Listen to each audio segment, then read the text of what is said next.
கர்த்தருடைய பரிசுத்த நாமத்துக்கு ஸ்தோத்திரம். கர்த்தருடைய நாமம் மட்டும் மகிமைப்படுவதாக. இப்போ நான் உங்களுக்கு ஒரு செய்தியை கொண்டு வந்திருக்கேன். என்ன தெரியுமா? தேவனில் நிலைத்திருங்கள். நம்ம நிறையா கேள்விப்பட்டிருக்கோம். தேவனில் நிலைத்திருக்கணும், தேவனோட இருக்கணும் அப்படின்னு நிறைய கேள்விப்பட்டிருக்கோம். தேவன் அவர் திராட்சை கொடி, நாம் அவரில் நிலைத்திருந்தால் அதிக கனிகளை கொடுப்போம் அப்படின்னு கேள்விப்பட்டிருக்கோம் இல்லைங்களா? அப்போ தேவனின் நிலைத்திருக்கிறவங்க எப்படி இருப்பாங்க அப்படிங்கிறது சத்தியத்தில் சொல்லியிருக்கு.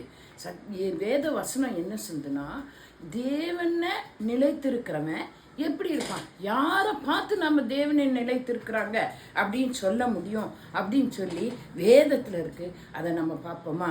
1 யோவான் 3:6, 1 யோவான் 3:6 இதை எடுத்துட்டிங்கன்னா அந்த வசனத்தை படித்து பார்த்தீங்கன்னா, அவரில் நிலைத்திருக்கிற எவனும் பாவம் செய்வதில்லை, பாவம் செய்கிற எவனும் அவரை காணவும் இல்லை, அவரை அறியவும் இல்லை.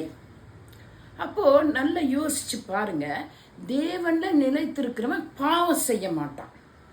பாவம் செய்யாதவன் தான் தேவன்ல நிலைத்திருக்கிறான்ற அர்த்தம். எப்படின்னா, இப்போ நம்ம பாவம்னு என்ன சொல்லுவோம்? கொலை செய்தாதான், திருட்டு பண்ணாதான், கொள்ளையடிச்சாதான் அப்படின்னு பாவம் சொல்லுவோம். பெருசாக பொய்யை சொல்லி அவனை மாட்டி கொடுத்துட்டாதான் அப்படின்னு சொல்லி பாவம்னு நினைக்கிறோம். இல்லைங்க, நன்மை செய்யாமல் இருப்பதும் பாவம். நன்மை செய்ய அறிந்திருந்தும் செய்யாமல் இருப்பது பாவம். தீமை செய்கிறவனுக்கு தீமை செய்வது பாவம். சகோதரனை முட்டாள்னு சொல்றவன் பாவம் தான் செய்கிறான். இதெல்லாம் பாவங்க.